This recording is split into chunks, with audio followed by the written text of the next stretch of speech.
Ho voluto dedicare questo discorso alla mia pancia che custodisce una creatura.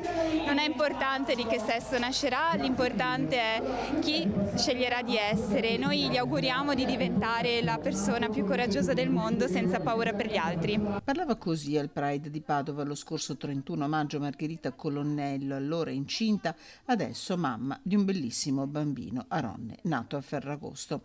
Come promesso, alla porta del suo ufficio a Palazzo Moroni sono attaccati 5 fiocchi arcobaleno che nel giro di pochissimo sono stati sommersi dalle polemiche.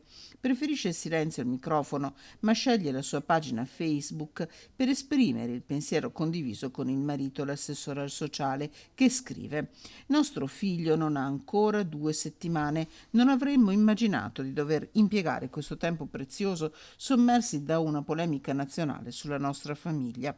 I leoni da tastiera si sono scatenati sulla base di una dichiarazione non riportata correttamente, riempiendoci di odio. La bestia ha preso il nostro discorso, il Pride di Padova, e lo ha distorto, rendendolo macchiettistico e un contenuto facile da condividere per alimentare violenza verbale. Ci siamo sentiti di augurare pubblicamente a nostro figlio di scegliere l'arcobaleno come simbolo di amore e pace in un mondo che distorce la bellezza e la varietà della vita a solo bianco e nero.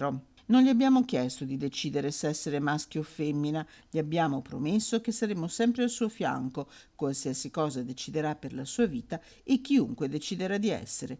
Questo per noi vuol dire amore di genitori. Sui fiocchi arcobaleno in comune, tra i primi ad alimentare la polemica, il vice premier Matteo Salvini, che ha scelto le sue pagine social per pubblicare una foto sorridente di Margherita Colonnello con un commento: congratulazioni e auguri a mamma, papà e al bimbo, ma era proprio necessario tutto questo?